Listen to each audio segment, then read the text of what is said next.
It's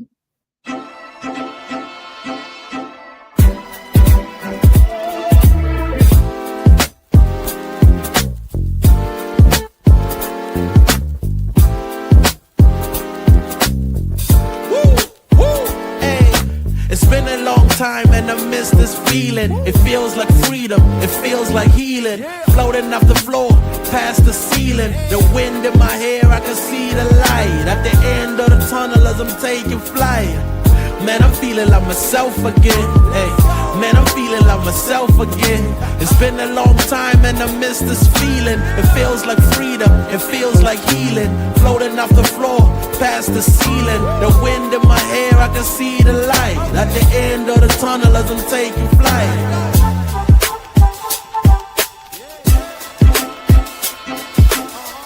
Man, I'm feeling like myself again. Hey, man, I'm feeling like myself again. Angels fascinated, reporting back to the maker. I'm emancipated, blowing kiss out the. Good evening, everybody. Welcome to the No BS Show. We are back with the August 7th, 2025 edition. I'm your host, Sonia. You see Bistrilla right above to the left. And we are welcomed and joined tonight by our friend, Nate the Great from the 1A Cheek and 3 Toes. Good evening, Nate, and good evening, Bistrilla, and good evening, everybody. How y'all doing? Good evening.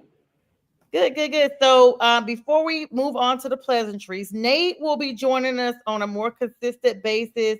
A lot of you guys know that follow me personally. I have some off-screen obligations that will conflict with me filming live. So Nate will be joining us a few times, as well as J Train and anyone else Bistrilla decides to join us. So make sure you guys set your clocks, set your calendars, everything, and continue to join us live at 8 p.m. on the Huddle Sports Network, Elite Sports Entertainment, and of course, National Streaming Sports at 8 p.m. Eastern Standard Time. All right, guys. So last night I kind of talked about it a little bit. I'm shocked. I'm gonna be honest. As the title says, it's no BS. Let me ask you, Nate, because it's been a long time since you and I've talked on live. Do you think it's BS that Teddy Bridgewater is signed back into the NFL, and no doubt to the Tampa Bay Buccaneers? Like, they didn't even really need him, so to speak. Yeah, they did. I don't know. I don't know if it's BS. I mean, they don't really have a qualified backup. I mean, they have Kyle Trask, who really has been a bust so far, coming from Florida. Teddy Bridgewater is a good, solid quarterback. Being a Lions fan, I would have loved to have had him back in the Honolulu Blue, but I think Teddy, maybe wanted to go a different route, and that's fine. It's understandable. We do have capital invested in Hendon Hooker, so I don't think if Hendon Hooker had that kind of capital invested in him, we probably would have got Teddy back. But nonetheless, wish him the best. I'm glad that he got to go somewhere closer to his high school where he won a championship. I think that also played in factor too, because, when he went to go to play the championship, it was in Florida, and he decided to stay in Florida. So he must have ties in Florida. So another reason why I think he decided to stay there. So, hey, best of luck to him, and hopefully they don't have to use him, but you never know. As we know, injuries happen every day. So every day. Bistrilla, I heard you chime in. You were like, yes, definitely not BS that Teddy's back. In fact, welcome back to the NFL, Teddy B. It is BS, though, how they suspended him for trying to raise money to help those kids down there in Florida. Like, your own home high school is ridiculous. 100%. What were you guys' thoughts on that? I think mostly that what happened. Yeah, that is BS, because he was just trying to help out of his own pocket. It wasn't like he was trying to get an advantage. But what I think it was is that he's an NFL star helping a high school team out with Ubers and making sure they are fed and stuff like that. It wasn't like they had any leg up on the competition with what he didn't do any of that.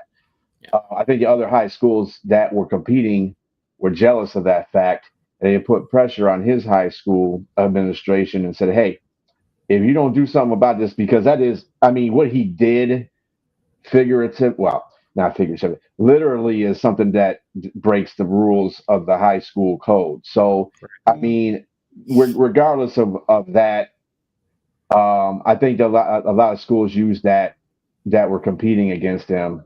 And we're like, yeah, we can't be having this. You either let him go, or we're gonna make sure your school pays for it. So his high school that he was coach for, they was like, well, look, dude, we have to suspend you. So, and I'm sure he didn't think it was his high school that did that. You know, the high school he worked for that did that intentionally. I think he understands the politics of high school football. So I'm sure he's fine with the high school, but I'm sure he's not fine with the rest of the administration and the whole system. So, yeah, and in the grand scheme of things, I mean, it is an illegal benefit situation. It does break the rules of high school football. You know, and it's an NFL player, which I think a lot of people scoffed at. If this guy wasn't an NFL player, nobody would give two rats about it. The fact is that he's in the NFL. He played in the NFL. He's had moments in the NFL. They look at that as any kind of advantage you give those kids is not fair to the others. Mm-hmm. So, you know, the thing is that he doubled down and said that he would do it again, or he said he's not ashamed of what he did, and I love that. You know, realistically, he's just giving these kids a better life. Like B said, it was either Ubers or it was either whatever could benefit them making the games or making practices or whatever he could do to help out the kids. He was all for it. I'm totally fine with it. As somebody who coached, you know, Pop Warner football, 7 and 9-year-olds, I would give kids rides to practice all the time. Absolutely. Home, because I know a lot of these kids, they either have parents that are working or the parents don't give a crap. Right. So, you know, then I would if I wanted them there, and let's be honest, if they were good players, I needed them on the field, you know, I'm going to do whatever I can. If I have to drive them to game day, I'll drive them to game day, you know? So that's all Teddy's doing. He's not doing anything to give a competitive advantage over another team. He's just helping these kids out. Yeah, and that's crazy because, you know, especially growing up, I mean, my dad coached Pop Warner baseball too, and it was always kids that didn't have a ride, or like you said, either their parents were working or just like, hey, get out of my hair, go out there and play ball. And so, I mean, Teddy was just paying it forward. The way the article first came out, you would have thought he was like taking money on the side or doing something crazy like that, which was definitely not what he was doing. And so, you know, it just begs to bargain and the differ when you look at it like, okay, what's really, if Teddy was not in the league, would we be having this conversation? Like, is there any way possible that if Teddy Bridgewater was your normal run-of-the-mill Pop Warner coach or whatever, would we be having this conversation? And the answer is no. You know, they would not have given any thought to basically, you know, bringing him back or what have you, or any type of help he gave to the team, I should say. Yeah, true. I mean, he wasn't playing; he was retired, but he's still an NFL player. Right. So, I mean, it's still they feel that's an advantage because he has the money to do that. But any dude that has some money could, you know, make well for a Pop Warner team. And you know, or a high school team, you know, any of those, you know, somebody that's well off that feels like they can give their money to the kids and help them out in certain ways, not detrimental to the game of football itself, where they're taking advantage of other teams, but where the kids are getting to practice, where the kids are you know, they come to practice with a full stomach or leave practice, you know, and eat and go home with a full stomach, or take them to their parents' house or whatever the case may be. All that stuff is, you know, it's not something that's going to change how they play on the field. What's hilarious is that he won him a championship and yet they suspended him. Go figure. Mm-hmm. That was the crazy thing. It's like, okay, now what do you do? And your kids are the ones that's really suffering. You know, that just the fact that Teddy has that type of heart that he wants to go back and help the community and his home community at that. That just goes to the adage where it says no good deed goes unpunished. That literally it makes the most in that. All right, guys, we have some preseason. So congratulations to you, Teddy, on getting back to the NFL. Let me put that in there. And like you guys said, he would have been great for the Lions. But who knows? Preseason underway. A lot of games going to be taking place tonight, I think. Tomorrow, I know for sure. Yeah, like 3 games are taking place actually right now. Yeah, you guys are playing the Falcons, right? tomorrow. Yes. Yeah, tomorrow. Yep. Yeah, you guys are playing in Atlanta. Mhm. I just saw there's a notification that just popped up. The Colts game is going on right now. Anthony Mhm. Richardson Sr. just left the preseason game with a finger injury. Yeah, he's going to be So out the rest of that game. that's crazy. That's crazy. And this is why you don't always play your starters. You play them for a little bit, but hey, this game's only been going on what, an hour, 30 minutes, and you're already out. And this is not Richardson's first rodeo with the injury table. Like, this is something every season with this guy. Let's talk about that for a little bit. He missed a significant amount of time in the past. And I'm at this point thinking the Colts need to seriously be thinking about their quarterback issues. Well, I mean, he's not the starter. Him and Daniel Jones are competing He's in for a that battle. He's role in a right battle now. right now. Yeah. Yeah, and Because Daniel he's Jones not is right proving now. himself. Yeah, and he and that's the reason why availability, you know, is the best for for your team. If you're not there, there's no reason why you should be. I mean, Richardson's got to get himself together. And then at one time, he really made himself look bad when he took himself out of the game because he was tired. Yes. This That is pro right football. there was the beginning of the end. I would, if I was the coach, I would say, if you don't get your narrow behind back out there and play the football game, you won't have to worry about playing here no more because you won't be. I mean, Yeah. who could get him at this point, Nate? I mean, I know Detroit wouldn't want a player that says I'm tired. Like, Hell no. I don't know. I don't know what that could look like, what a scenario would look like. Once you do that, that's literally like it removes the team component, in my opinion, and it's now an I component. And if you're that tired, then you need to be working on conditioning during the off season. Yeah, it's not a good look. Especially when players are laying their bodies out for you to protect you and defend you, and you kind of tap out. It's not a good look. This is a perfect example of why the NFL is so hard to figure out when it comes to quarterbacks. I mean, Anthony Richardson coming out of Florida hit every metric from an athletic standpoint, had a pretty good season in Florida, but I mean, his game is not transitioned to the NFL. And a lot of it's because the fact is he can't pass from the pocket. He was completing 47% of his passes last year, which is terrible. Like, college quarterbacks throw better than he does. Right. High school quarterbacks throw better than he does. Like, so I mean, they got to tear this down to the studs and really develop him. And what's really sad is that their coach Shane Steichen, who's actually a guy who worked with Jalen Hurts in Philadelphia, one of the reasons why he got the job in Indianapolis, he hasn't been able to tap into Anthony Richardson, which tells me that this guy might be not able to coach, and that's why they brought in Daniel Jones. And I would say right now, with this injury that looks like with his hand, he could very well be out the rest of the preseason and possibly even miss some early games. That's going to get Daniel Jones the upper hand going into the regular season. So this might not be a battle anymore. That's crazy because everybody's not banking on Daniel Jones. He doesn't have the best record coming into this league. And this just looks bad all around. This just looks like this looks as bad as when the Colts had Jeff Saturday as their coach. The Colts just cannot seem to get, no pun intended, over the weekend. Like Mr. They're kind of in flux right now. Yeah. Yes. Losing their owner didn't help either.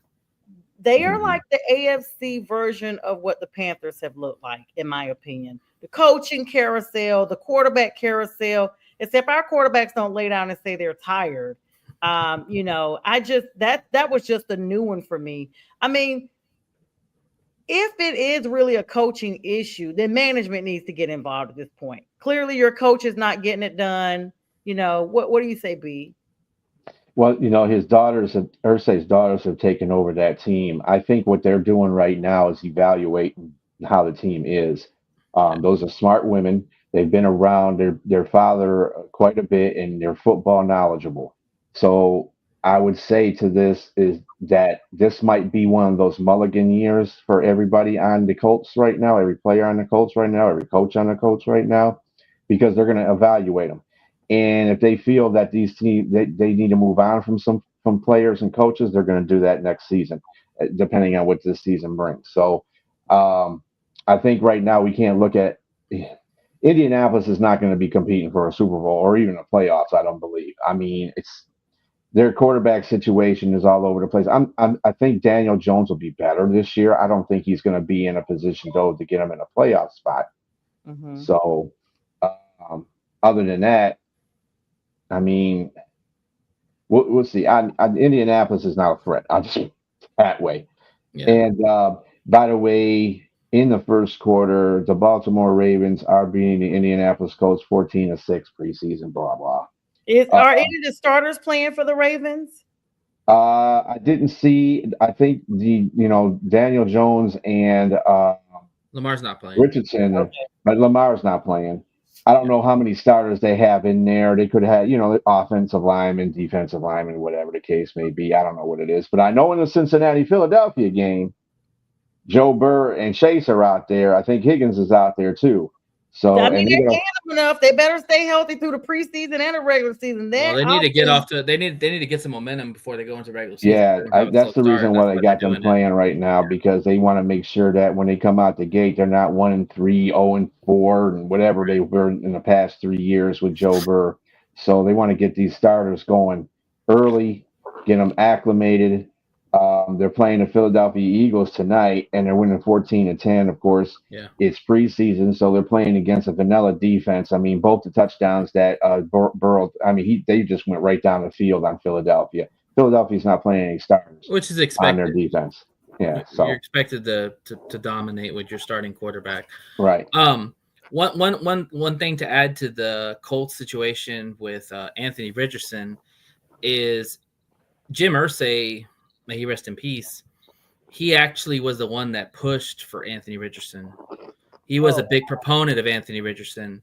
So, mentioning that the ladies are now taking over the ownership and they're splitting it down the middle, it's going to be interesting because they probably didn't know who Anthony Richardson was until their dad probably told them about him.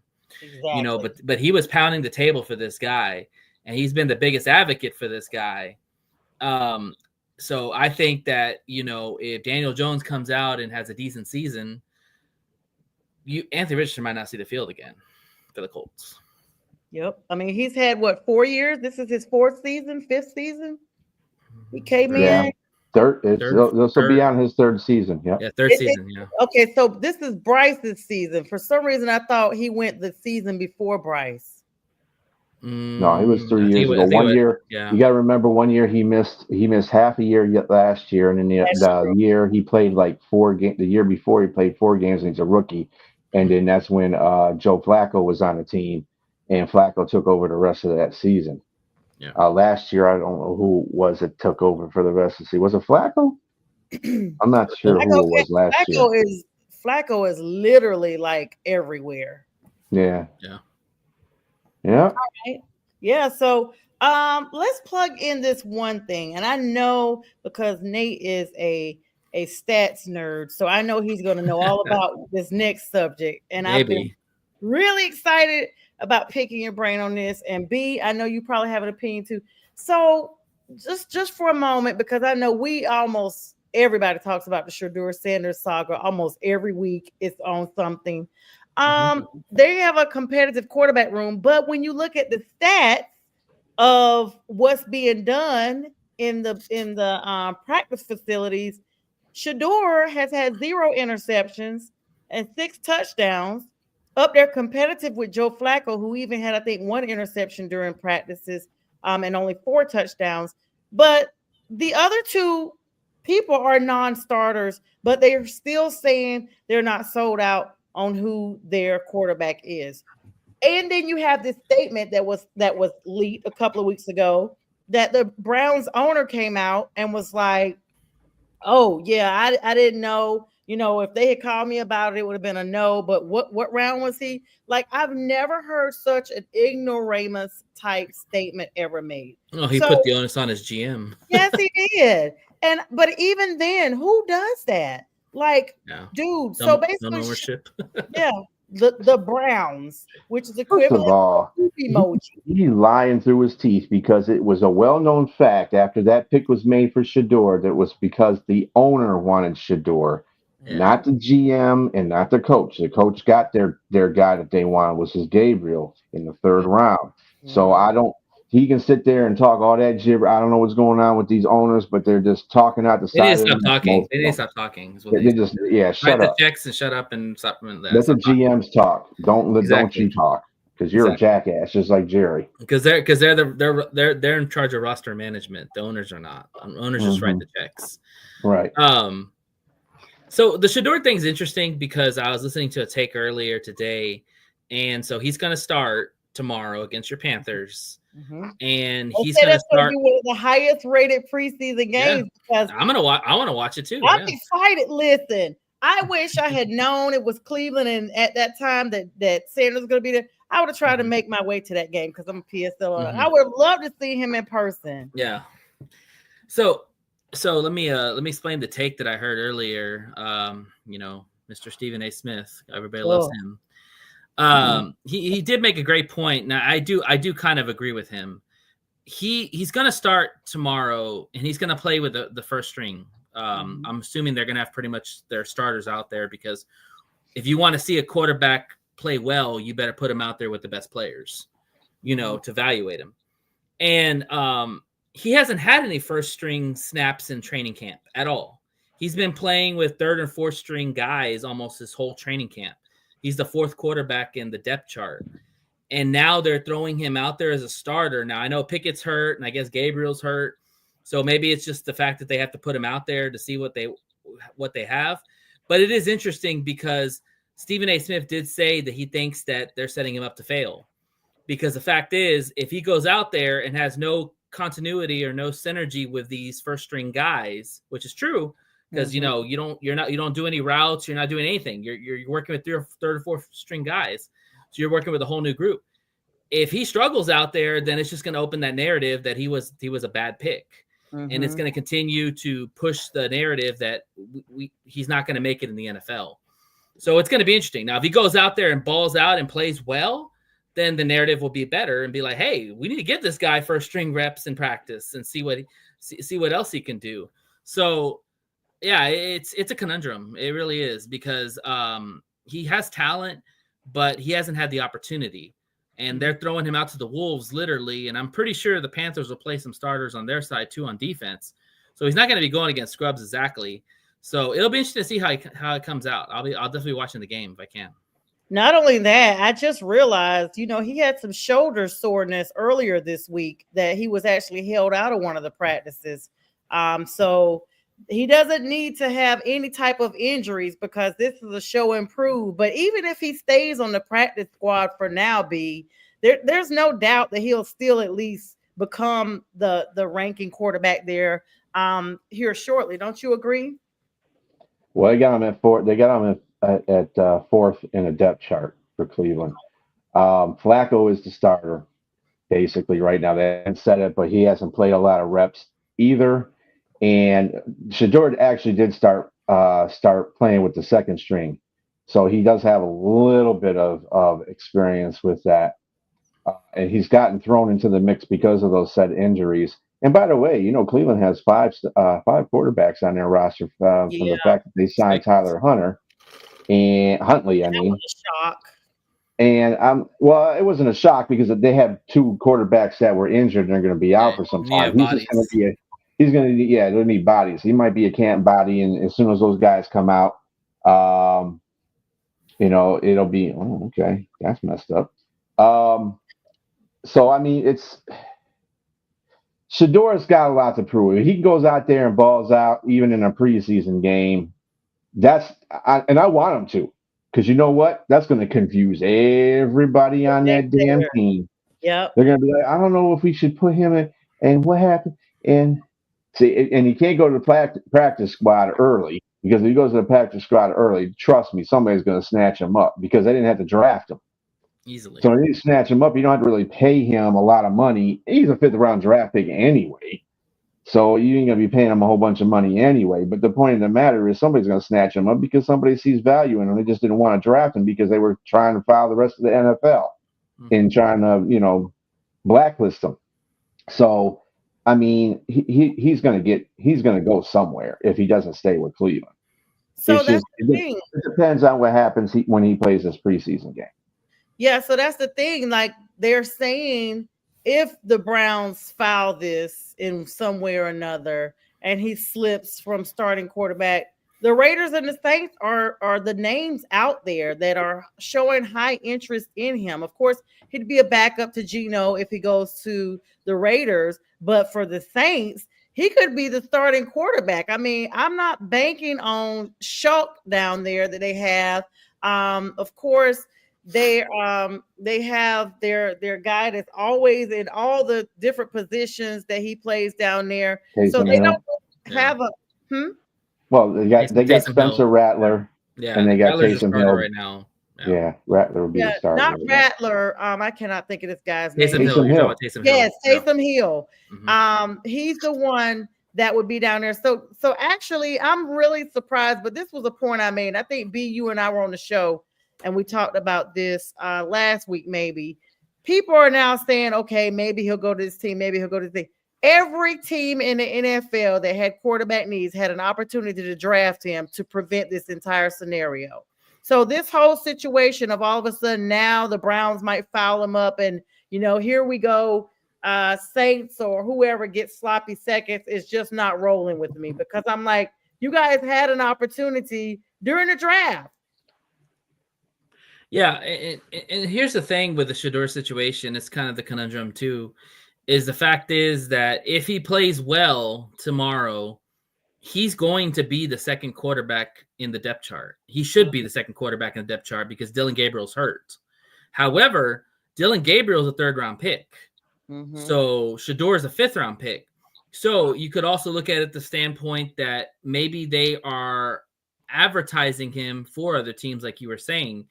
And out of those two teams you mentioned, I don't think the Saints will touch him with a 10-foot pole because they are going after Arch Manning 100%. That is their goal. They want Arch Manning in New Orleans, just like his father played. They won't be getting them next year. They won't be getting them next year. Archie Manning always say he's playing all the way until his senior year, 27. That's Archie. Wait, Arch didn't say that. That's his father. Money talks. Well, Archie said that. Archie said he's going to stay until 2027. Yeah, he said that out Archie his mouth. Yeah, but Arch. I'm not talking about his dad. Arch didn't say it. Archie did. That came out of Archie's mouth. His father. No, it came out of his mouth.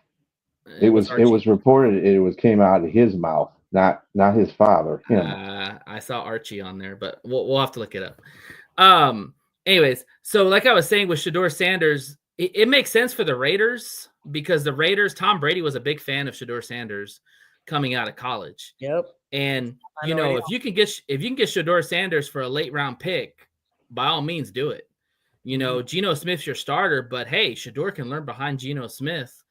And maybe if Geno's probably got maybe 2-3 years in his career, like good years, Shador could definitely take on that role after that. So I would be all aboard that if they decided to trade him. Yeah.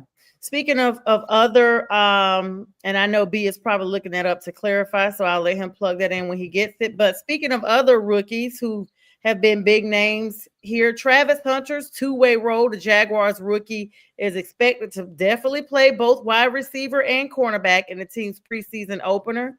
Of course, highly touted two-way player has drawn both excitement and skepticism, with veteran wide receiver Devontae Adams expressing doubt about a player's ability to actually maintain high performance. Like when you're doing both of those roles, like at some point, you're not going to be able to do that at the same level in the NFL. What are you guys' thoughts about that, especially for an entire career?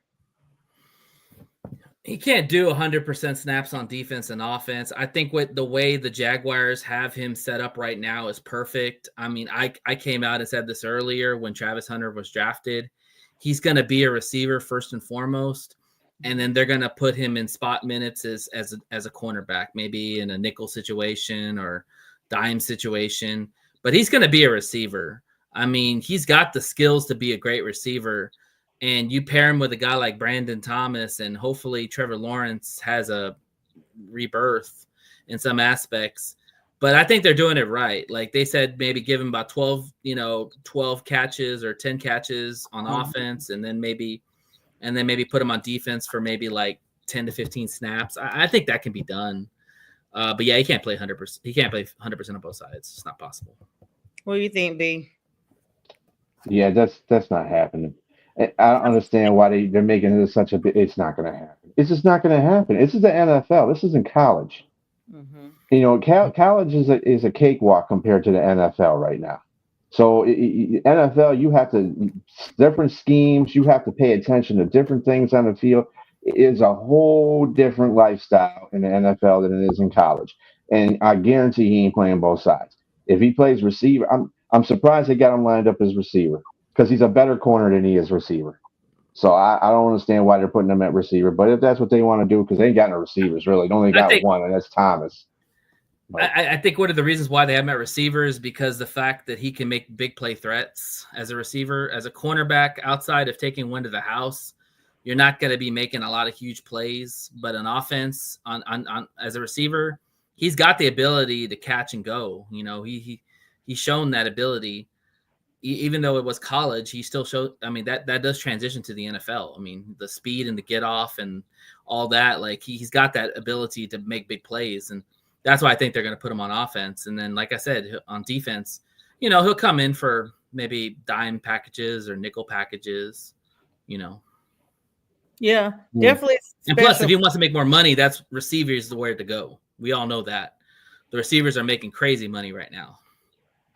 I'm thinking like health wise, it's just healthier as well, because you think about if you're playing a dual role, you are increasing the propensity of injuries, especially when you are playing on a defense. You're going to be hitting all the time. And then I guess on the offense, you're going to be getting hit. So both sides is like a catastrophe, you know, and like, we know where he came from. He came from Colorado.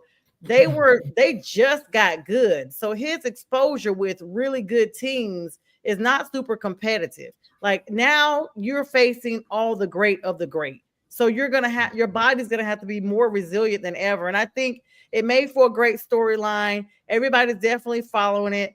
And the Jaguars are like, okay, we'll let you do it in the preseason and see what it looks like. I don't think that's going to be long standing at all. I think that's going to be like, by the time we see at least week 2, he's not going to be on both sides of the ball like that. Well, it's like you said, too. It depends on how his body holds up. Mm-hmm. You know, so we'll just have to see. Yeah, B, did you find that information that you were looking for? No, yeah, Nate was right. Yeah, his grandfather, his grandfather, because it's Archie, man. Senior don't look. Remember, they get paid in college in NIL. So it could be possibility that it's true. Yeah, but the money, but the signing bonus is a lot more than he would make in college. You know, like we talked about the Cooper Fleck thing. I don't know. I would stay an extra year. I mean, you had to play behind Ewers and there's a reason why he was playing behind Ewers. Okay, so that tells me something.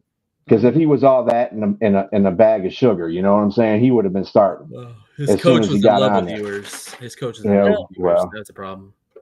In other words, the golden arch has spoken. Get it? Like golden arch, golden years. Yeah. All right. Yes. Speaking of golden, Jerry Jones is clearly on another issue. The Micah Parsons situation goes on. Everybody feels like at the end of the day, he's gonna get paid, but of course, Micah's loud and very vocal on social media now, dropping gifs and emojis, gifs like they call them. I'm holding out for this contract dispute. While he was at the team's facility, he missed practice due to a back issue. So now he said his back is hurting, and his future in Dallas remains a major topic of discussion. So he's been holding out, but he showed up at the practice facility. You guys, what are your thoughts on that? Does Dallas end up paying him? If they were smart, they would have paid him already. Jerry Jones is a fool. Mm-hmm. Why would you wait this long? All this is ego. This is all Jerry Jones' ego. This is all it is. You know, Micah Parsons can do what he does, go on his podcast and say stuff. But the dude is right. You should have paid him. He wants to play for Dallas. He didn't mind getting the contract earlier in the beginning of the new football year so he can concentrate on playing football for Dallas. Instead, Jerry Jones is humming and hawing, and I'm like, oh yeah, he might get injured. Dude, that's what you. It doesn't make a difference. You pay Dak all that money. I I was know gonna you say you having paid buyer's him. remorse. I know you're talking about buyer's remorse, but stuff happens to football players. It's a rough sport. People get hurt. So I mean, you're paying for that. Mikey is one of the best defenders in the NFL. He's the best defensive player, if not the best player on that team. So why wouldn't you just give him the money? Stop, pussyfooting around with everybody. Jerry, you're old. You are old. Stop being old. Give the man his money. I don't even blame Micah for anything he's doing. Don't blame Yeah, him I don't one either. bit. I don't either. I mean, Micah shouldn't be surprised that Jerry's acting this way, because if you look at the history of contracts with Jerry Jones, he waits the last minute and overpays his player, which I guess is good for Micah, because Micah will be overpaid. Sporadic move, yeah. Jerry just likes the theatrics. He's the P.T. Barnum of the NFL. Like he's all about the entertainment. He wants the people talking about the Cowboys all the time, and he wants them in their mouths. Like he that's all he cares about. I think that deep down inside, he looks at the lay of the land. The Commanders are better. The Eagles are better. The Giants might even be better. That he's not going to do anything really this year. And the reality is that you're facing possibly having 4 players eat up most of your cap. Yep. And the thing is that your other parts of your team aren't that good. They've missed on a lot of draft picks, and they haven't made good signings.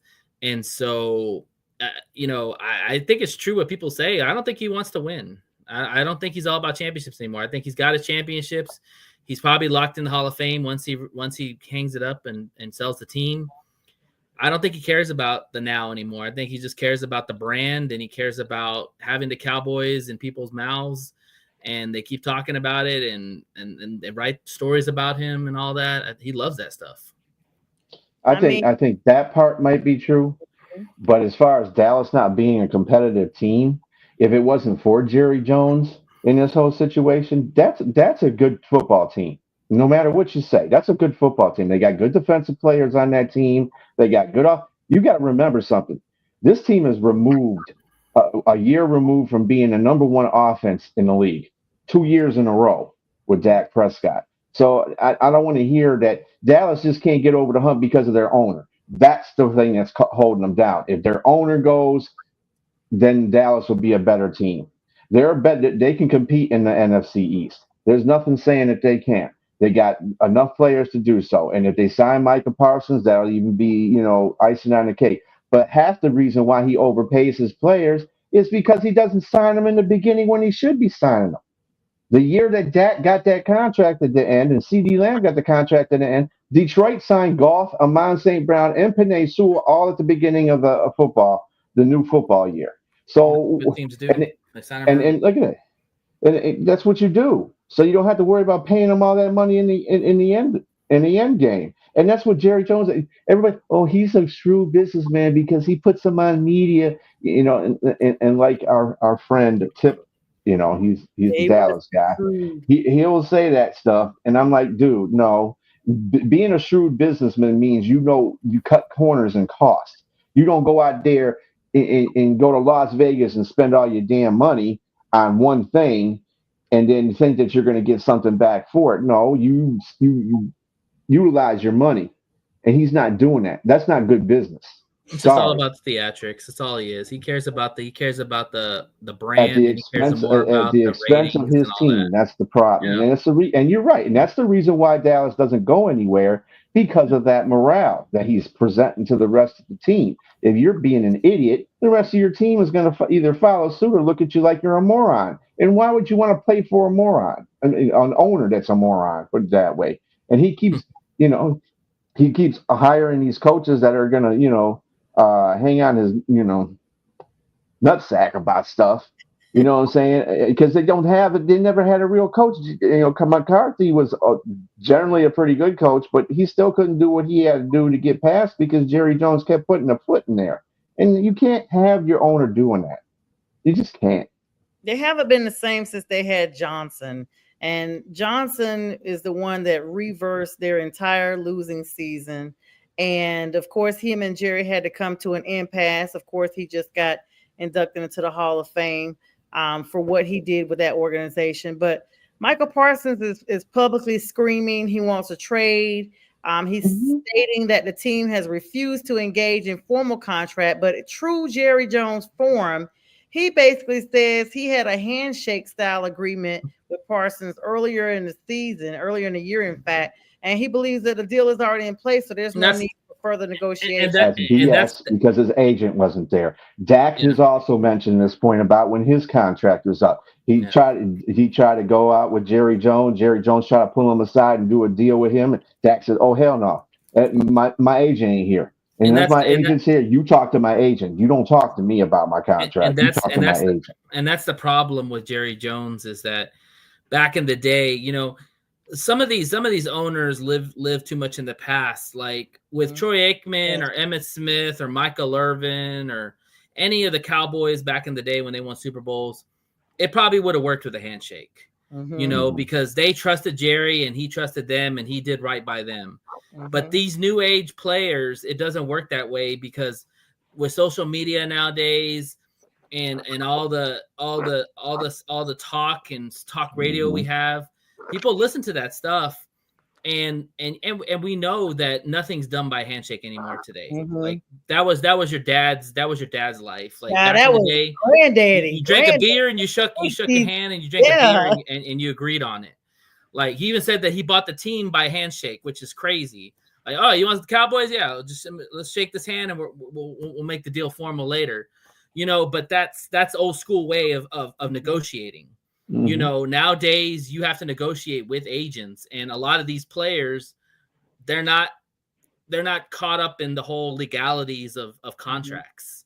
You know, and it's not fair for Micah to negotiate his own contract because he doesn't know what to do. He only knows the numbers he wants, but he doesn't know the clauses. He doesn't know the stipulations and all that. That's what the agent comes into play. And this agent's one of the best agents out there. So the fact that Jerry Jones has not even contacted the agent about negotiations, which I find total BS.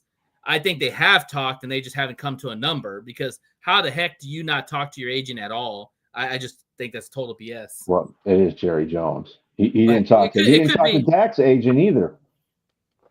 Yeah. Until that whole ordeal. Right. Yeah, until they got the deal done.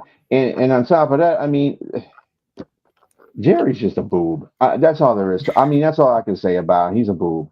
You got to sign the guy.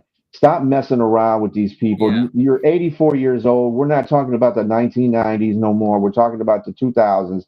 Get it together, bro. And his son is not any better. So I will say this is similar to the reason why the Atlanta Braves don't have Freddie Freeman.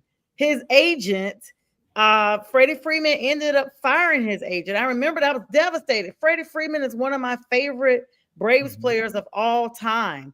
And he was the face of our franchise. And he signed with the Dodgers because of the issue with Casey Close, who was his manager out of Excel Sports Management. And the issue with that was basically was publicized that Close had basically never informed Freeman about the Braves' final contract offer. So he wasn't communicating with him. And that's the reason why Freeman ended up having to get, because the next thing he knows, he's getting traded. And he's like, wait a minute, what's going on with my contract? And Close never even told him, because the Braves contacted Close like, hey, we're interested in offering another extension to Freddie, blah, blah, blah. And Close dropped the ball. He wasn't, in my words, even close to talking to him. And so when Freeman found out about it, about the offer on his first trip back to Atlanta as a Dodger, because he played here, he was extremely upset. Like, they showed this, and he said he would have accepted the deal the Braves offered him. He was very upset. He said he wanted to be in Atlanta his entire career. Atlanta was home to him. And so shortly after that, he was like, you know what? Deuces to you. So Close was still his agent, even once he was with the Dodgers. But once it just kind of got, like you guys said, the media put it out there like, dude, yeah, yo, this is the reason why you're not here. Your boy, your boy. And he's like, you know what? I'm done. So he fired him. And in fact, Close even tried to turn around and sue Doug Gottlieb, who's the one that came out with the whole report saying that, nah, dude, you got it wrong. And these claims that you said cost me my client because I really was trying to communicate with Freeman. But Freeman came out and was like, no, you didn't talk to me, blah, blah, blah. So, of course, Doug apologized later saying, you know, he got ahead of the game and wasn't supposed to be out there like that. But nonetheless, this is the reason why Freddie Freeman is in LA right now. And he has spent his entire career with the Braves and had planned to be a Brave his entire life. So They had to talk at one time. See, I blame Freddie Freeman too, because you can say all you want to say, but you'll have to talk to your agent. And when the agent came to him with that contract, that's when they were talking. The last. So they were in negotiations. They were in negotiations. He never gave him the final offer. It was just left hanging. And next thing you know, Atlanta was like, well, we need a decision now. And that's where the disconnect was. Nope. I'm not buying that either, because you know what? Freddie Freeman, if he has enough to say something about this issue, he was the one that should have asked as well, because this is his career. Okay, the agent is just there to exemplify it. He is there, but it's Freddie Freeman's career. That would be the first question I would have asked. Unless the guy lied to him, that's the only way I could say. The information was incorrect that he did give. He probably omitted some stuff, but he did. But see, here's the thing. Here's the thing I hate about with this whole agent and player communication. The reality is, nothing gets done if the agent doesn't get paid. And who pays the agent? The player. So the player has the last say in everything. I don't care what anybody says. Your agent does not have the last say. It is your final say, because you are the player that is playing for the contract. Your agent is just a middleman between you and the ownership or the front office. So the fact is that when it comes down to contracts, if he did voice opinions on certain contracts, he still signed off on whatever was finally negotiated. You know, and the thing is that I hate that these players, they always say, oh, I'll let my agent handle it. No, you need to get involved yourself, because here's the thing. Like, think about it from this standpoint. If you have to go to somebody for something and you say, I'll let you handle everything, you just tell me how much, and then you get the bill and you're like, what the hell? Why is it so expensive? You didn't go over this with me. You didn't tell me this. I just let you handle it. Well, that's your fault, because you put all that power into one person's hands. They're going to do whatever they want to do with it, because they're going to get paid either way. So the thing is that you have to be involved in that communication. Just like with Micah needs to be pushing his agent to be calling Jerry Jones until the phone falls off the hook. Jerry Jones ain't going to call you. You need to call him. So, you know, all this agent player crap needs to stop, because the player is the last say in everything.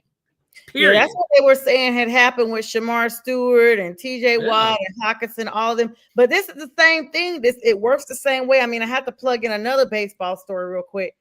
This is why I say there's no way Ohtani didn't know what was going on with this gambling. You're saying your interpreter just basically, in my opinion, took the rep for you, because it's kind of like Wesley Snipes and all these entertainers, Lauryn Hill, that got for tax evasion. There's no way you're paying everybody so much that you are totally aloof to what's going on when your name is on the line. And so I feel like Ohtani did have some degree of knowledge. Of course they did. He just literally let this dude take his sentence for him, because he knew, and what's up, Steve-O? Thanks for joining us. He knew that if he fessed up to this, not only would he be getting indicted and arrested and sentenced into prison, he would never have an opportunity to get into the Hall of Fame. And we see that very well with the Pete Rose situation. What's that old cliche? Whenever everybody wants to give praise, everybody jumps on the bandwagon. When everybody wants to get blamed, you wipe your hands clean. That's what it is. It's always been that way. Every player knows what's going on with their agent, because that's who they communicate with on a daily basis. Well, you know who you don't hear this from, and people get annoyed by these agents, basically teams. Drew Rosenhaus for the NFL. And who's the guy from baseball? Bob, what's the hell is his name? He's like a Drew Rosenhaus of the MLB. Bob something. I forgot what his name is. Yeah. You Yeah, they don't play games. never hear the players say anything about those two agents about anything negative, because you know why? Those agents care about them. They include them in every conversation. They may be asked to the teams that they're being, you know, the agents that they're representing, to the players they're representing. They might be asked to those teams, but I'm telling you, they're getting stuff done. And with Micah, he hasn't even talked to Jerry Jones since he even asked for the trade. So there's been no communication between those two since then. And that was Friday of last week. Media. Yeah, the agents should always do what's best for the player. Period. Because the more successful the player is, the more money the agent makes. That's their job. That's what they get paid commission for. So far, if your reputation is you cost this player millions of dollars and got them traded. So, you know, I'm pretty sure Elite Sports has gone down a little bit, maybe not a whole lot after this whole Freddie Freeman, despite the fact that the onus was still on you, because you still got to accept responsibility. You're still the one that signs the line at the end of the day. And you should have been having some questions when that was presented, like, hey, wait a minute, what? I thought we were negotiating. Why am I signing with the Dodgers? So if he got traded, from my understanding, that trumps any negotiations or any say the player has, because then that's when the front office makes the call contract. Yeah. Now, if he decided to go sign himself through free agency or then that's on him. But if it's a trade, it doesn't matter what the player says. If the front office wants to trade you, they'll trade you unless you have a no trade clause, which they only have that in basketball. Yeah. And a lot of these players trust their agents in equality. You know what I'm saying? They trust them a lot. So it's some of these players do that with their agents. They trust them a wholeheartedly lot.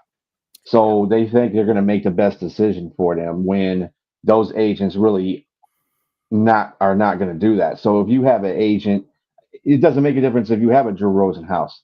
Always negotiate with the team as well. Say, what are you guys offering? Yeah. And then, you know, but have your agent with you. That way, no lies can be told. That's why, like, Lamar Jackson got his mama. Like, he's that's not a good idea. That's not a good idea to. You don't involve family in your negotiations, right? Because you don't. You got to get somebody professional, right? Yeah, but at the end, I guess that's his way of, you know, keeping the money in house, and they. Yeah, but the problem is, you could lose money if you don't know the rules and legalities and all that stuff. And that's why agents become agents, because they study all this stuff. I mean, you're going to school to be a lawyer. You've got to study that stuff. You don't know that off the top of your head. That's all contracting is, legalities, it's clauses, it's all this stuff that the front office wants to put in their contracts to protect themselves. So sports agents do have to take some lawyer, and they got to learn some lawyer, and they got they got a lot of school that they go to. It's just about as hardcore as lawyers, just not as tedious. I will say they take shortcuts. So I will say this: if Jerry, just from a contract standpoint, according to the law, in some states, if Jerry literally thought, because part of a contract is the other person believing that, you know, a negotiation has occurred and that agreement has come out of that. That's part of a contract, even if it's not written.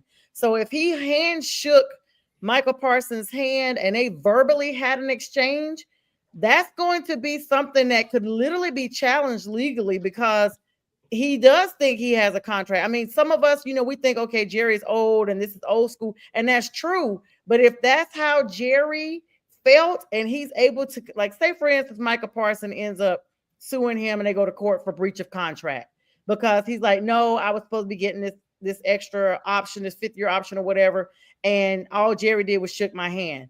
When he sits that before a court of law and they have jurors that are deciding that, it could go either way. Because if Jerry in his mind is sold that was a contract, then that's the contract. No matter what the details are, we still don't know what that handshake was about.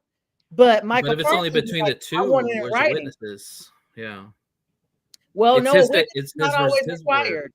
Yeah, some states a witness is not. I just only learned that in my contracts class. That's crazy. Yeah, it is very crazy, because at the end of the day, I could be like, yeah, B, you and Nate, I'm gonna pay you guys $100 tonight, and you guys hear it, and everybody hears it that's watching it. like, or even if they're not, you guys are both here. You're your own witnesses, and then you're Right. like later on, hey, where's my $100? I'm like, what are you talking about? Yeah, you said it. That's a verbal commitment, and you guys are performing your duty with the knowledge of receiving that payment, and that's where the other side of the contract happens.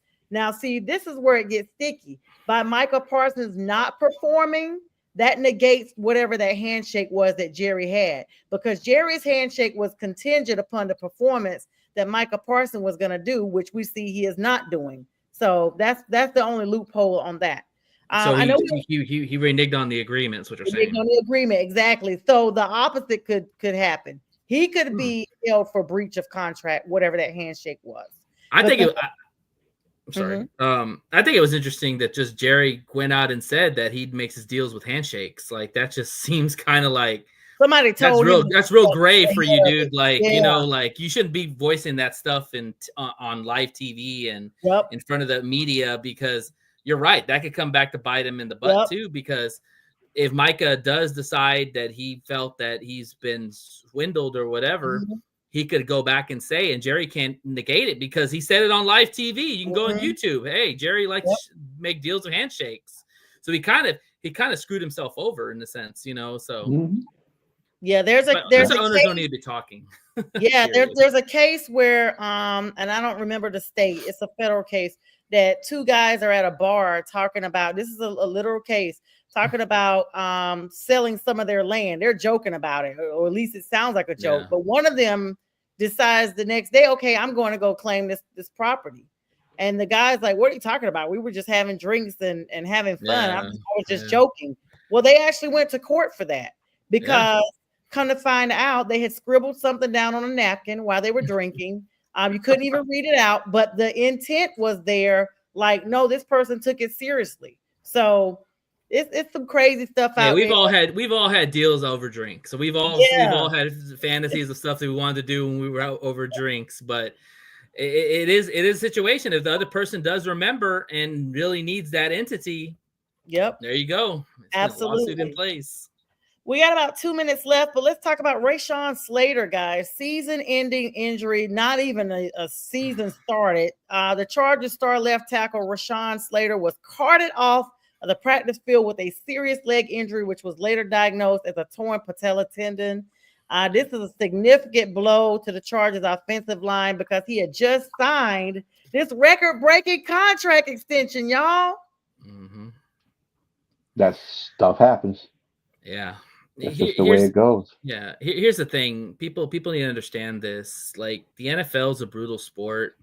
Whether you play it in practice, whether you play it in preseason, whether you play it in the NFL, the other side's trying to beat you up and take you out. Like, and you're trying to do the same thing on the other side. You're trying to exploit them. So, I mean, it's heated, it's physical, stuff's going to happen. And it's really unfortunate because, he is one of the big tackles that they were really relying on, especially for the run game. It's going to take a hit for the Chargers for sure. Yeah, definitely big. Got a lot of the rookies starting, of course. Tonight's game's going on right now, and so we're definitely keeping an eye on that. Browns, Panthers tomorrow. Vegas Raiders versus Seahawks are coming up tonight at 10 o'clock. Right now, the Eagles game is 17-14 over the Bengals. 24. They just scored 24 now. Wow. Yeah. And the Ravens 21 over the Colts, who have 9, I believe, and of course updated that. And of course, you guys Lions fans kicked off with the Hall of Fame game 34-7, unfortunately, but definitely not a preview of what's to come. I have high hopes for the Lions. Any closing remarks, guys? Yeah, CJ Gardner Johnson, he was out. He was reported to have an ACL injury. However, they found out that his ACL was still intact, so they're going to try to figure out what else is hindering him in that area, and they'll keep everybody abreast of the situation. But for right now, he's out. So we'll see. It's good that he didn't tear an ACL. That's always good because that's the second time he did that with the Lions, where he thought he went down with an ACL injury and he actually avoided it too. So hey, good for him. He was out most of the season though too. As Bugs Bunny says, be very, very careful. Right. Nate, always great to have you on with us. We hope to see you again. Thank you for soon. having me. Yeah, it was good. Absolutely. Tomorrow night's Friday with the fellas. And you guys doing your show on Sunday? No, Tuesdays at 8. We're Tuesdays now. Tuesdays at 8. All right, guys. Thanks for the likes, love, shares, and comments. And we bid you guys a good night. And like Porky Pig says, That's all, folks. Angels fascinated, reporting back to the maker. I'm emancipated, blow a kiss out the neighbor. Saying bye to Felicia, saying hi to Miss Parker. I was in the darkness, didn't stop me shining though. I was at the bottom, but it didn't stop me climbing though. Talents we ain't hiding those. Cook out, I'm providing flows. Homie, you invited, getting reunited with the real you. You no longer gotta hide it. They love to see us fighting, love it when we are divided. Yo, we about to make a man. Food on the table, big stacks in the bag. Drink in my hand, watch me do